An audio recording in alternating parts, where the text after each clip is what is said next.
अस्सलाम वालेकुम। तो कैसे आप सब लोग, welcome to my YouTube channel और आप देखते हैं फैक्टमोचीवर। जैसा कि मैंने लास्ट वीडियो में आपको ऑस्ट्रेलिया के बारे में बताया था कि आखिर ऑस्ट्रेलिया में पॉपुलेशन की कमी क्यों है। अगर आप वो वीडियो देखना चाहते हैं तो उस वीडियो का जो लिंक है मैं आपको डिस्क्रिप्शन में दे दूंगा और आपको इधर ऊपर स्क्रीन पर राइट साइड पर भी शो हो जाएगा, आप इधर क्लिक करके भी वो वीडियो देख सकते हैं। आज का टॉपिक मेरा इससे थोड़ा डिफरेंट है। आज हम स्ट्रेट ऑफ हार्मूज की बात करने जा रहे हैं, यानी कि एक ऐसा समुद्री रास्ता है जो कि दो जमीनों के दरमियान से गुजरता है। आज हम इसकी भी डिटेल में बात करते हैं। आप इस वीडियो को लाइक कर दीजिएगा और चैनल को सब्सक्राइब कर दीजिएगा। इंट्रो रोल करते हैं।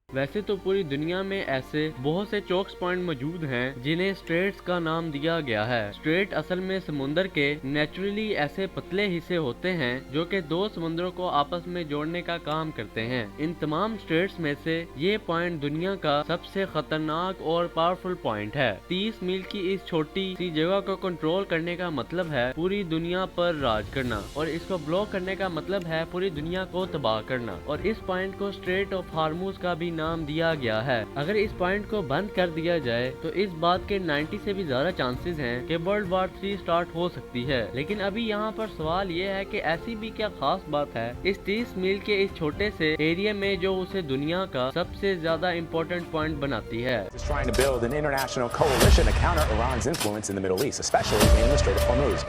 The White House says it wants to protect oil tankers and shipping routes in the region.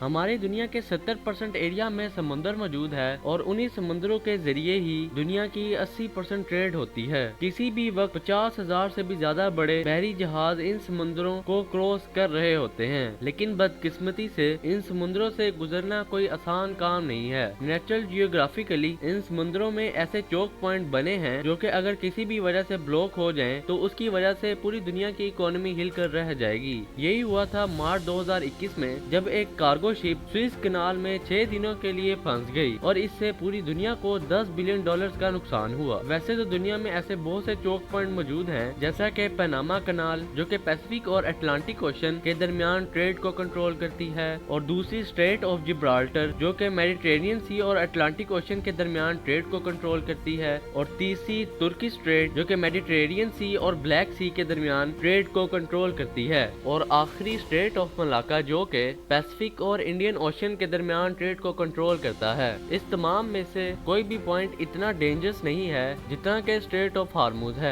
दरअसल गल्फ ऑफ पर्शिया और गल्फ ऑफ ओमान को कंट्रोल करने का ये अकेला रास्ता है और यहीं से सारे समुद्री जहाज निकलकर पूरी दुनिया में जाते हैं। अब पर्शियन गल्फ एक बहुत ही इम्पोर्टेंट जगह है क्योंकि 8 कंट्रीज अपनी कोस्ट लाइन इसी के साथ शेयर करते हैं, जिसमें ईरान, इराक, कुवैत, सऊदी अरब, बहरीन, कतर, यूएई और ओमान शामिल हैं। इनमें से 4 कंट्रीज के लिए बाकी दुनिया से कनेक्ट करने का वाहिद जरिया सिर्फ यही एक स्ट्रेट ऑफ हार्मूज है। अब इधर मिडिल ईस्ट के बारे में आप थोड़ा सा भी जानते हैं तो आपको ये पता होगा कि मिडिल ईस्ट की पहचान उसका तेल है। ये तेल आज भी हमारी दुनिया का सबसे बड़ा एनर्जी सोर्स है। ट्रांसपोर्ट जैसे कि गाड़ियाँ, ट्रेन, एरोप्लेन या फिर बिजली बनाने वाले पावर प्लांट, इन तमाम सेक्टर्स में से 70% ऑयल इस्तेमाल होता है। अब ऑयल का मसला ये है कि दुनिया में ये बहुत कम जगहों पर पाया जाता है। इस सर्कल में मौजूद तमाम 8 कंट्रीज, इनके पास पूरी दुनिया के 50% से भी ज्यादा ऑयल रिजर्व मौजूद हैं। अभी भी बात खत्म नहीं हुई, बल्कि पूरी दुनिया के 40% नेचुरल गैस के रिजर्व्स भी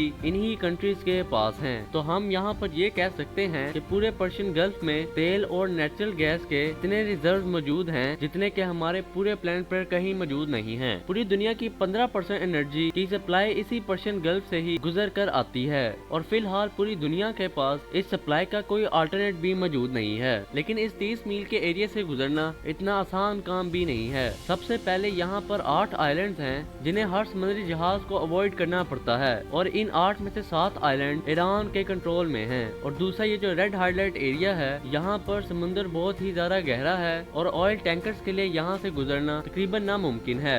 इतनी मुश्किलात के बावजूद ऑयल पूरे ईस्ट एशिया की तरफ जाता है, जिनमें से 76% तो सिर्फ इन 4 कंट्रीज के पास जाता जाता है, जिनमें पहले नंबर पर चाइना दुनिया में सबसे ज्यादा पेट्रोलियम इंपोर्ट करने वाला मुल्क भी है। चाइना की टोटल पेट्रोलियम का तकरीबन 45% सिर्फ इसी स्ट्रेट ऑफ हार्मोन्स की मदद से गुजर कर आता है। जापान दुनिया की तीसरी सबसे बड़ी इकोनॉमी है, जिसे अपनी 100% एनर्जी बाहर से इंपोर्ट करनी पड़ती है और उस 100 में से 80% सिर्फ इसी 30 मील के चौक पॉइंट से गुजर कर आती है। इंडिया भी अपना 70% ऑयल और 50% गैस इन्हीं गल्फ कंट्री से ही इंपोर्ट करता है। इसी तरह दुनिया की 10वीं बड़ी इकोनॉमी साउथ कोरिया, वो भी अपना 70% ऑयल इसी 30 मील के एरिया से गुजर कर ही इंपोर्ट करती है। तो अगर ये 30 मील की छोटी सी जगह किसी भी वजह से लंबे अरसे के लिए ब्लॉक हो जाए तो दुनिया की दूसरी, तीसरी, छठी और 10वीं इकोनॉमी बिल्कुल कोलैप्स कर जाएंगी और इसी के साथ साथ पर्शियन गल्फ इन कंट्री का सोर्स ऑफ रेवेन्यू भी खत्म हो जाएगा और इसका रिजल्ट पूरी दुनिया में एक इकोनॉमिक क्राइसिस की सूरत में निकलेगा। यही वजह है कि इस पॉइंट को दुनिया का सबसे खतरनाक पॉइंट माना जाता है।